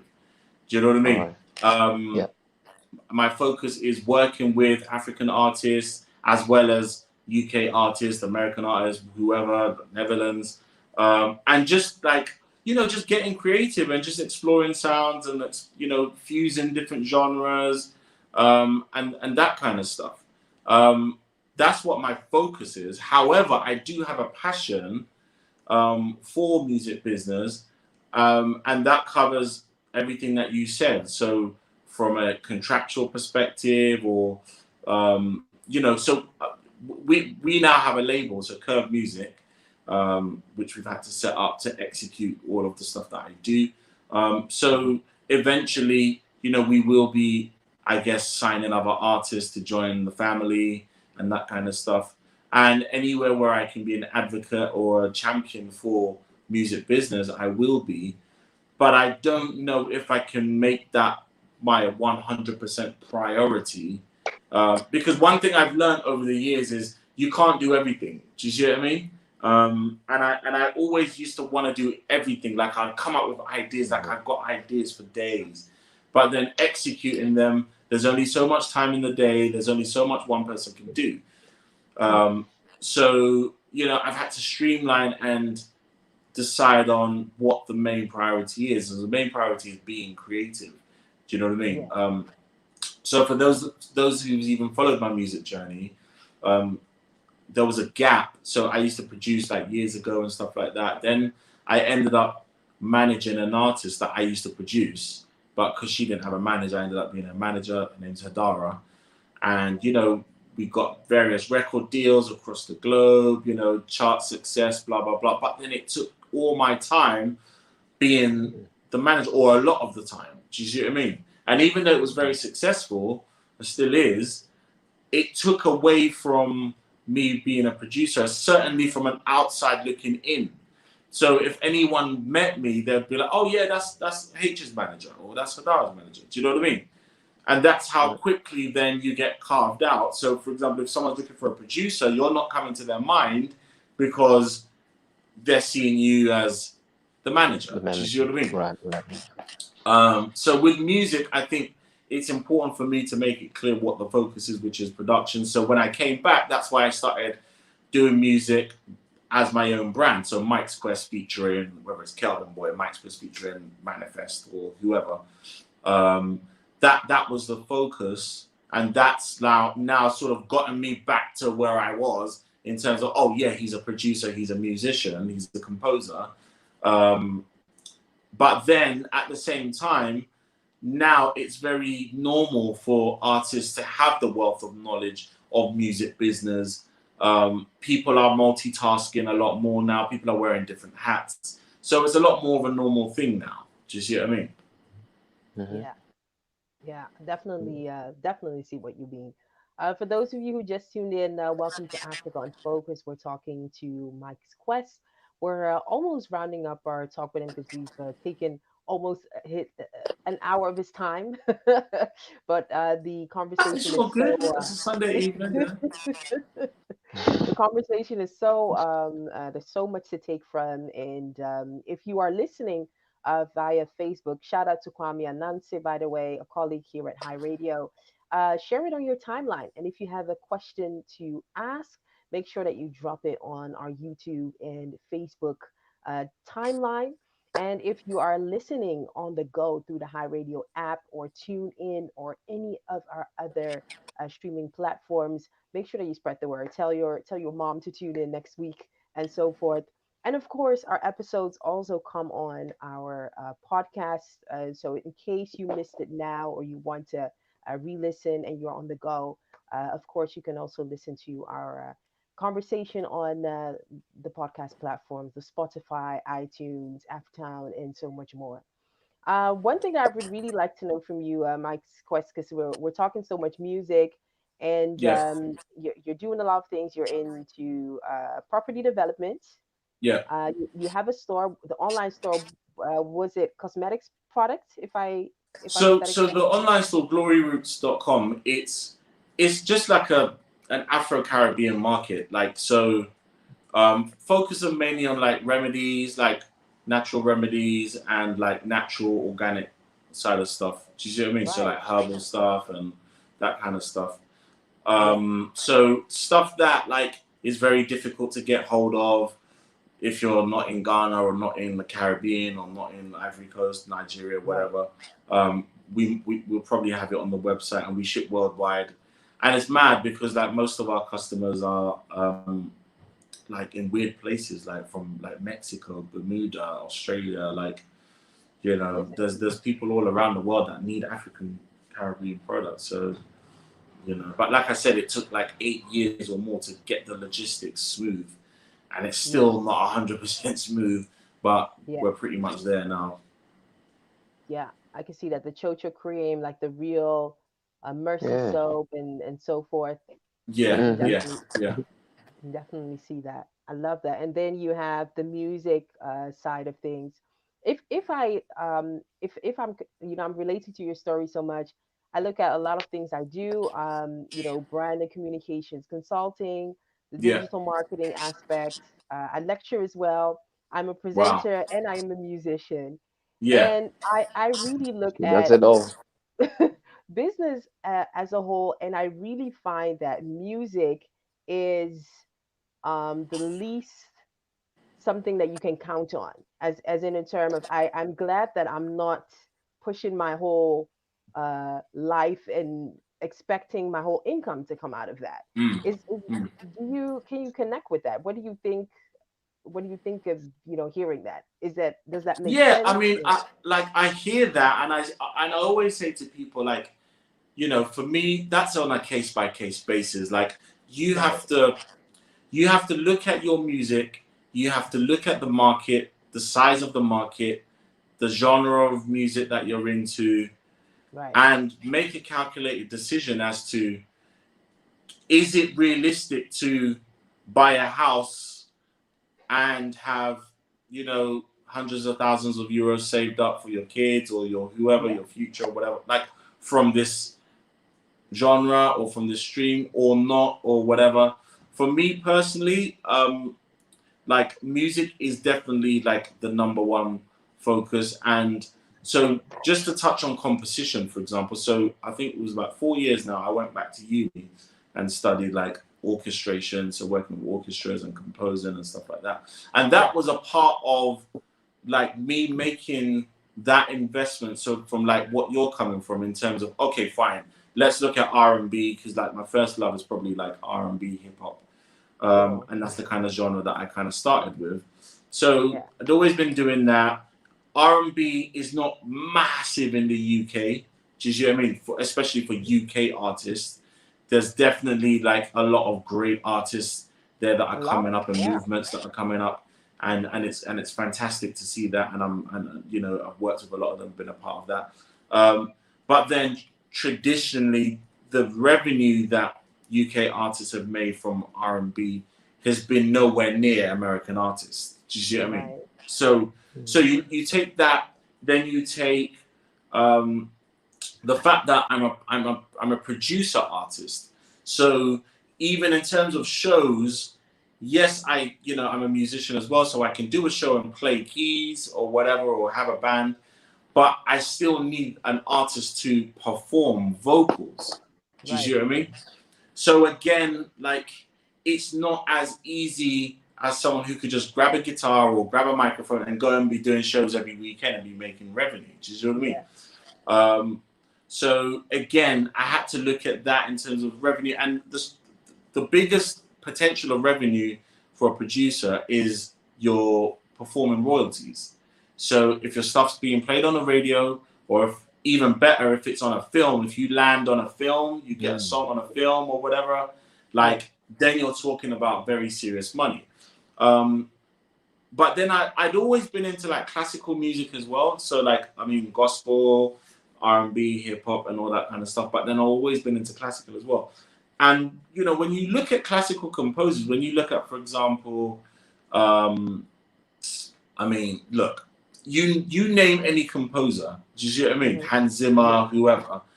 Like, these guys, like, they almost like get their break. They start when I say get their break, they land their first Hollywood movie or whatever film score at like maybe 50. Do you see what I mean? Mm. Like, right, you've got conductors and composers who are like 70, 80, and their diaries are booked for 3 years in advance, whether it's mm, doing BBC proms or doing concerts all around the world. Like, do you know what I mean? Like, yeah, so I was like, do you know what? That is a long term, like, income there. That's solid. And the competition there it's high, but in its own kind of way. So me as a black African coming into Mhm. such an industry, even if I'm just taking elements of that, it still adds to my USP. Do you see what I'm saying? It still separates me completely from the guy down the road who's just got a Mac and is just making beats in their bedroom. Do you see what I'm saying? Which, don't get me wrong, there's nothing wrong with that. But for me personally, you know, I'm trying to create a whole new path. Do you see what I mean?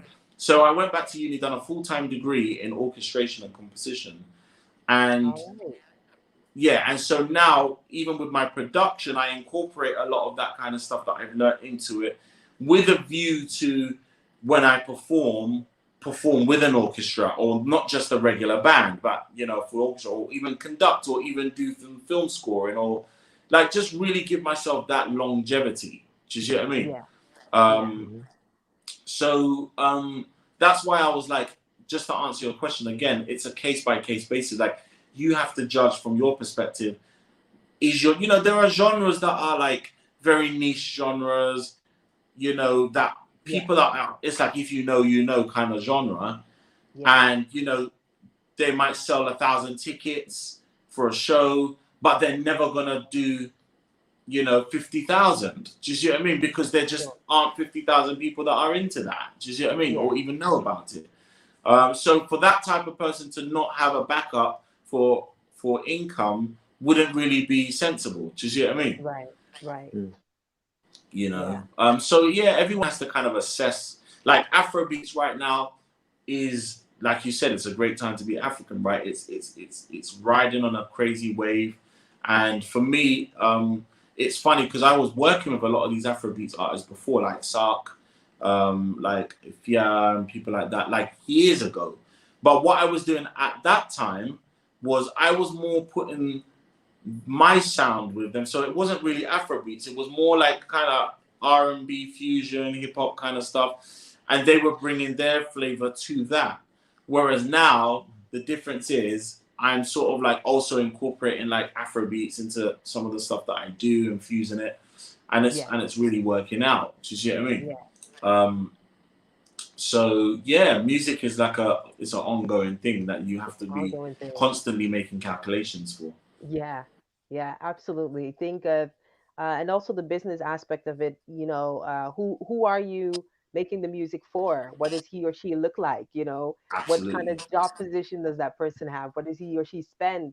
Are you looking to just be known, or are you working to, you know, have a full a sold out concert? Then what are you doing to make sure that people will pay, you know, for your music, and appreciate either the quality, the live elements, or just, you know, the frequency of singles? All of these things come into it, and it's like, music on its own is a whole other thing.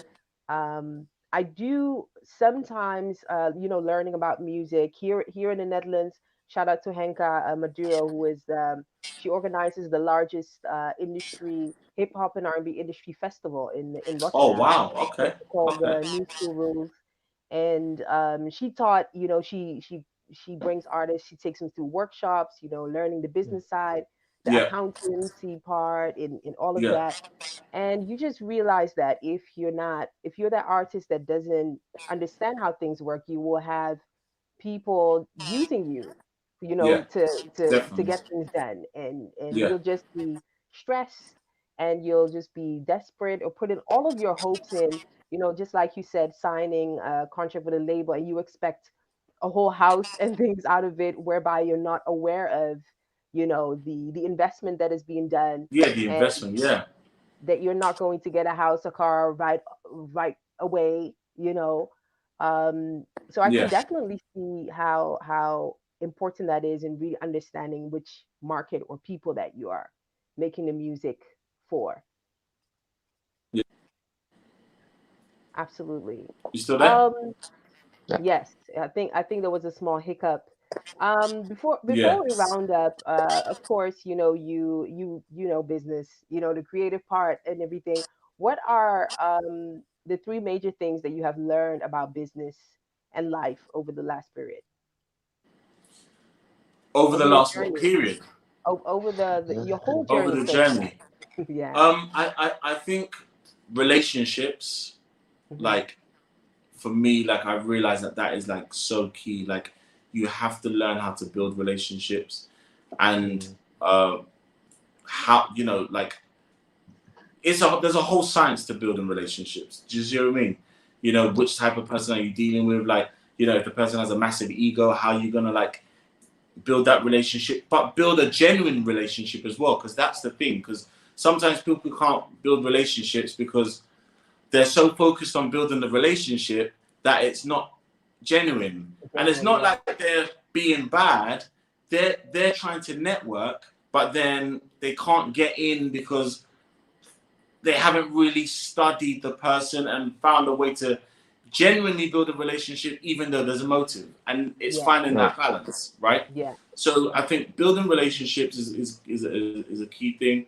I feel like consistency as well is something that is really, really important in business and creativity. Just like being consistent, whether it's with your branding, whether it's with your product, whether it's with your marketing. Do you know what I mean? And what else would I say? So many things. Like, what else would I say? What else would I say? Admin. I feel like administration is like another silent thing that kills so many businesses, because you can have it all going on, but like if you're not taking the right accounts, like you don't have like a good bookkeeper or accountant, or do you know what I mean? Even just having a spreadsheet of what you're doing, a cash flow forecast, something, a business plan that you're following, keeping track of your letters, filing your taxes on time, avoiding fines, stuff like that. Before you realize, you end up in just crazy situations. You know, when you make profit, like how much percentage are you putting aside for like maintenance? So for example, like with the properties, that's been one thing that I've learned. That's been a very steep learning curve, which has been like having a maintenance pot. Do you see what I'm saying? Because, you know, things can just go wrong at the click of the fingers, and that could be like, okay, bang, that's 30,000 cities right there, because now you need to change this. You need to rip out all the plumbing and do it all over again, or you know, there was a rainstorm and this has happened. Your septic tank is now over flooded. You need to empty it out, like whatever. Do you see what I mean? So I feel like that comes as part of administration as well, really. So building relationships, administration, and what was the second one that I said? I said something else, but I can't remember. Consistency. Consistency. Thank you. Yeah. In work. Yeah. I like that. I haven't heard the admin one. Right. The consistency as well. I haven't heard that one, but the admin. I feel like the admin one. No one's gonna say that, because what they'll do is they'll just quietly shut down their company and start again. Listen, I'm here to be real. Listen, do you know how many times I've had to shut down companies and start again? Like, it's been real. Do you see what I mean? So, I feel like that's the thing when I go back to the beginning of talking about the people around you. Like, you need people around you that are going to tell you the truth as well. Right. Like let you know like the downs, like, and they're not necessarily failures, but they're learning curves. Do you see what I mean? Like, you know, you might have to shut down a company because you just totally messed up the admin. And the only way around it is starting again. Do you see what I mean? Or you might have to do this or pay a fine or do that or whatever. And it's like, this is the kind of stuff that I feel like people should be honest about. And you need to surround yourself around people who will be real about stuff like that. But don't you think it's hard for someone to be, on one hand, real, and then on the other hand, to be, as you described, the one who supports you, or the one who makes you believe that you are going to reach whatever but even goal if that it's you not set the same in. person, I do think it is possible, because, you know, just because you're being real doesn't mean you can't encourage. Do you see what I mean? So you could be real to someone and be like, look, I believe in your idea. However, you need 10 times more money. Otherwise, it's not going to work.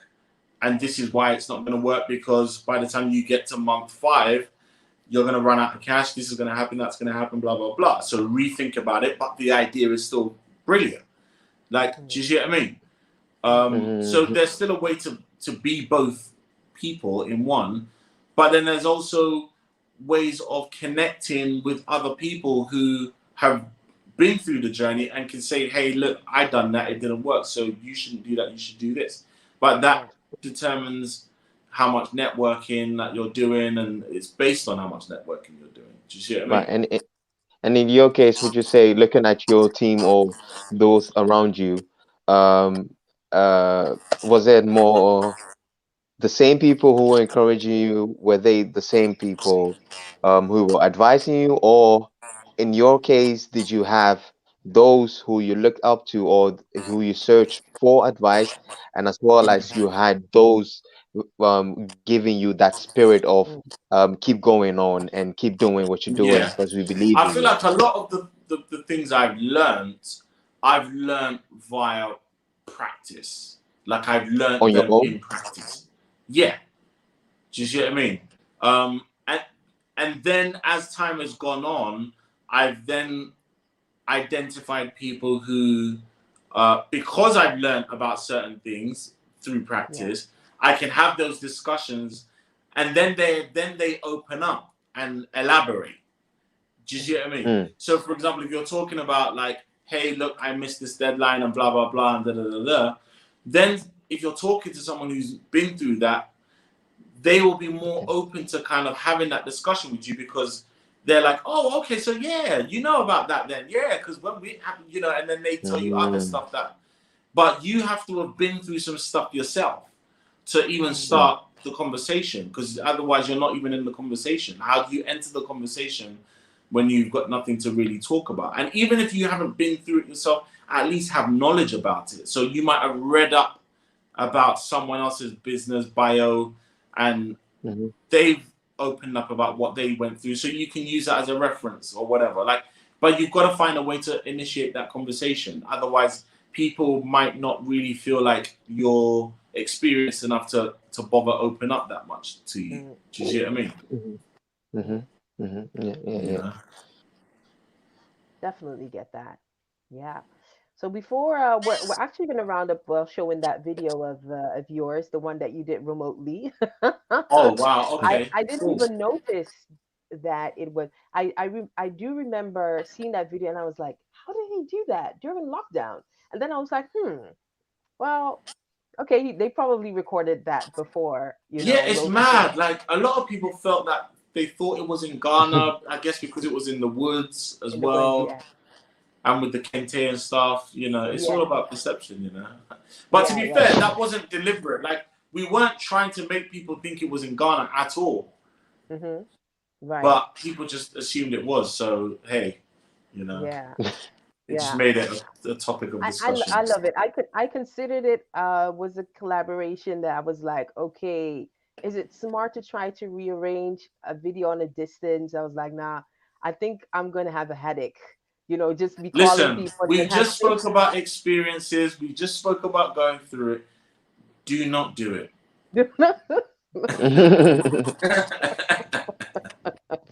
I can tell you that for free. Okay, I'll take that. I'll take that. Then it was a good decision that I was like, no, let me just push this collaboration to next year. Then when things get better. But you do lots of acoustic stuff, so this is what I'm saying. Like, you're a performer, so it's easier for you to, perform, sing. Do you know what I mean? Yeah. That's true. That's a good observation.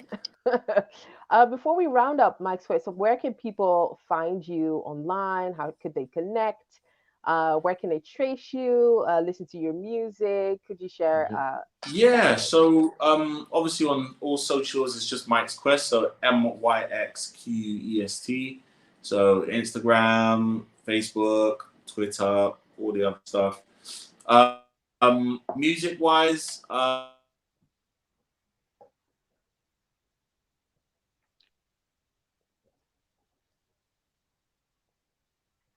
For those of you who are listening, I think there's a small hiccup with the connection for Myx. So you get. Can you hear us? Yeah, I can hear you. Can you hear me? Oh yeah, great. Yeah. Could you repeat that, please? Yep. So I was saying, music is on all platforms.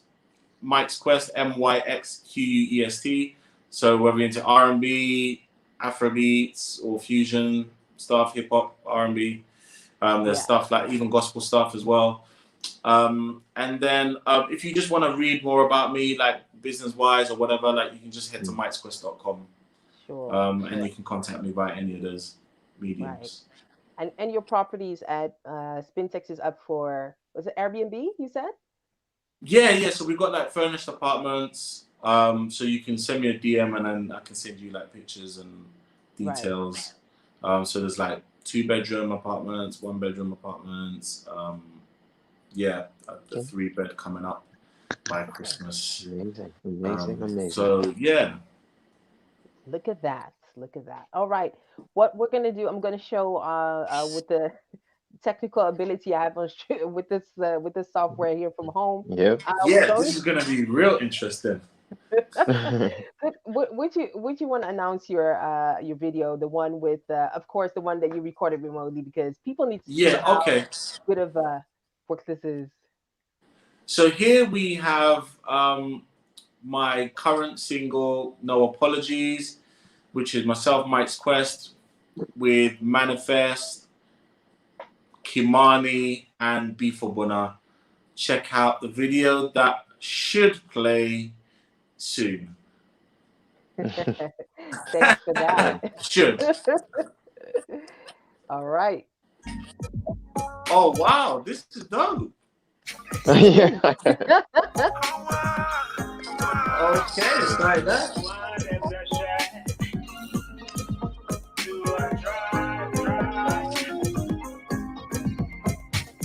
Moody blues, silence in bed. Close mouths truly really never get fed. She telling me I'm too much into my head. I'm thinking I'm stressed, I could use some. I might seem off. No teleprompter for me to read off. Put the pedal to the metal, then I speed off. Of course, feel bananas, so I peel off. Mine for the evolve. In a world full of snakes, I feel like an oddity. Trust nowadays is such a rare commodity. Me, I do my thing, no apology. That be why me, my rep, it be quality. Tell a junkie, if it tests, I go ruin them. Me, I manifest writing lines while they doing them. Big beer like an allergy. Me, I do my thing, no apology. Yeah. No apologies. Good energy, come follow me. I'm fine. I'm no wave, don't bother me. Come light up a flame, let's live a dream. No apologies. Good energy, come follow me. Come wind up your waist like Natalie. Can I get that? This make the vibe feel so sweet, Approach me with caution. It just make me nauseous. We mean it, no me no want stress. Bad mind can't pass through the entrance. If I know good news, nobody send me text. And if you're not next, them no show interest. You vex, you got stuck in the ring. You can't tap up and tap me back in. I know you don't want to go the thing, but she don't want no dog. It's just a flick. I really mean it, just be cool. I need you to take time and be easy. Please don't be there. No apologies. Good energy, come follow me. I'm fine on my wave, don't bother me. Come light up a flame, let's live a dream. No apologies. Good energy, come follow me. Come wind up your waist like Natalie. Can I get that? This make me vibe feel so sweet,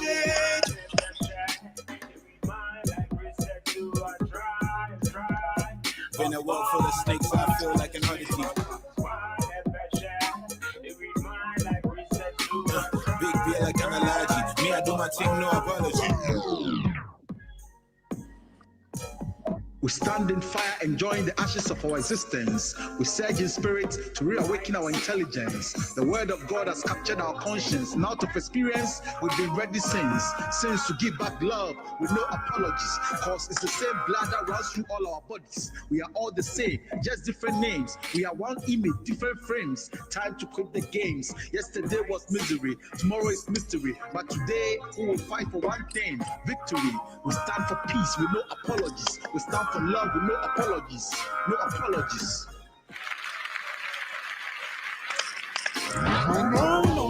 No apologies. Good energy, come follow me. I'm fine on my wave, don't bother me. Come light up a flame, let's live a dream. No apologies. Good energy, come follow me. Come wind up your waist like Natalie. Can I get that? This make me vibe feel so sweet, No apologies. Good energy, come follow me. I'm fine on my wave, don't bother me. Come light up a flame, let's live a dream. No apologies. Good energy, come follow me. Come wind up your waist like Natalie.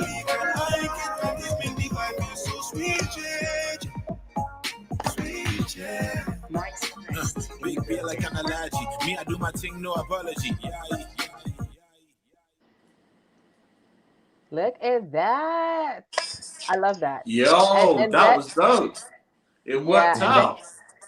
and that you did remotely. Come on. I mean, Wow. that's Good Can I just say a so production. quick much. shout out to Rhyme Sonny as well, actually. So he actually did that speech that was over like the Black Lives Matter part. Yeah, He wrote that speech, and I it love it. really I was just gonna like ask, like, brought it to life.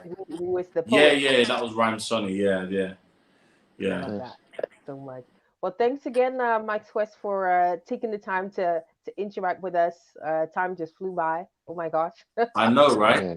Yeah. Good conversation, especially hearing about details of your journey and especially your perspective on business as a whole and the creative part of everything. So Hmm. thanks so much for joining us. I hope that in a few months we could follow up on the next that's upcoming. I'm sure. Yeah, T- definitely. I, Yeah, there's a lot. There's a lot in the pipeline. So yeah, it'd be yeah, quite interesting to follow up. Yeah, yeah, All right. we definitely that's if should. you're available and not on tour. I mean, you know, I will you say definitely make that time for now. You know, that. I will make Mhm. time for it. Don't worry. Well, cool. thanks again, Myx Quest, for having us. We'll keep in touch, and Mhm. enjoy the rest of your evening. I hope the Yeah, pounding thanks in for the having me, background. guys. It's been great. Shout out to High Radio in the Yeah, Netherlands. I must Mhm. say, like you guys have been so professional as well. I have to say that. I know it's expected because obviously that's the standard, but it's definitely worth a mention. It's been really great working with you guys. So yeah, thanks a good lot. to hear. Good to hear. I Yeah, love fun. that.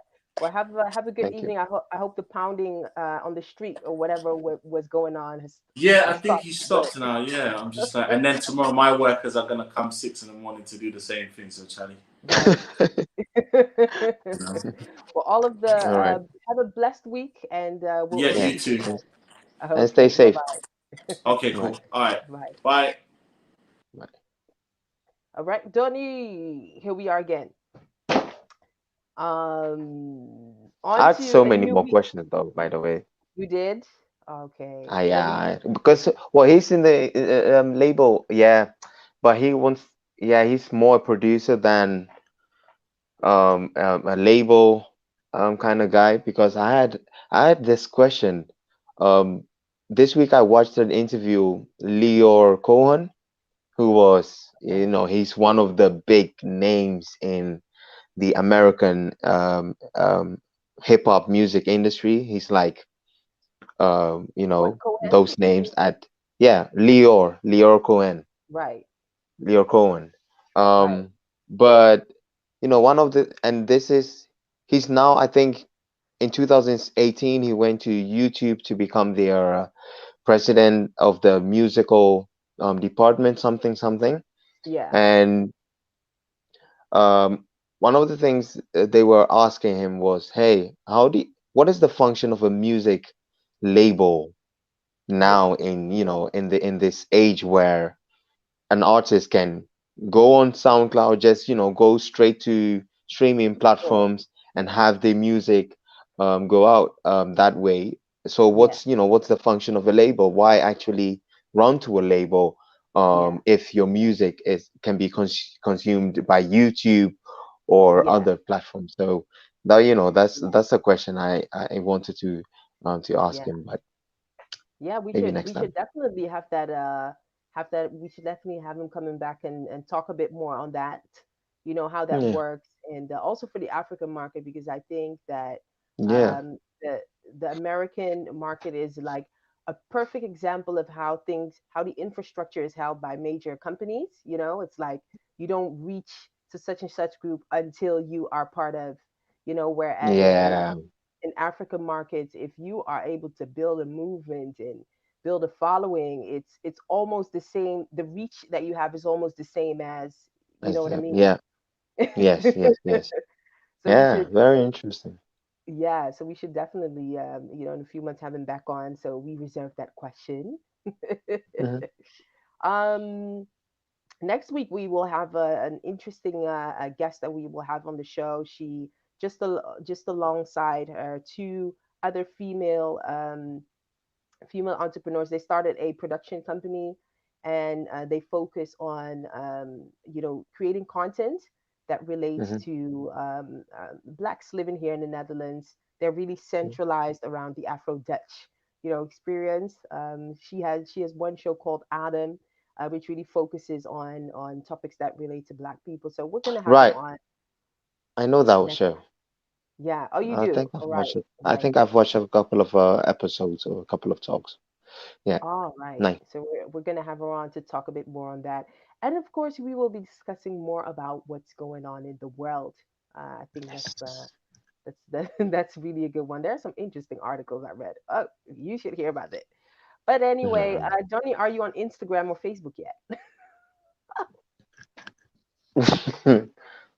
What? People What? are asking for your handle, and you're just, playing low key, light Yeah. Yeah, I'm somewhere. Find me in the streets, by the way. So on you in the street. hashtag Gotcha. find on in the streets. I'm out there, Okay. people know where to find me. Well, thanks so much for being Thank with me again and interacting with global Africans. Of course, I'll be looking forward to interacting more with people and so much yes. more. For those of you who are listening via our streaming platform, tune in. Our social media pages. This is Africa in Focus with myself, Miss Abba, and my co-host Donny, and we talk Hmm. about matters arising as it comes to our world, how we can empower our communities, and so much more. Make sure that you follow High Radio on all social media platforms. We've revived the account on Twitter. On top of my head, is High Radio NL Amsterdam. You can find High Radio on there, and also myself, Miss Abba, on Instagram, Facebook, Twitter, what else? And look out for my single. Tomorrow is out. Yeah. And Yep. on top of that, my EP will be launching on Friday, the 30th. So look 30th. out for that on all your streaming platforms. And Yes. yeah, we out. Have a Bye good bye. week. Bye bye. You enjoy your week. Bye bye. You too, bye.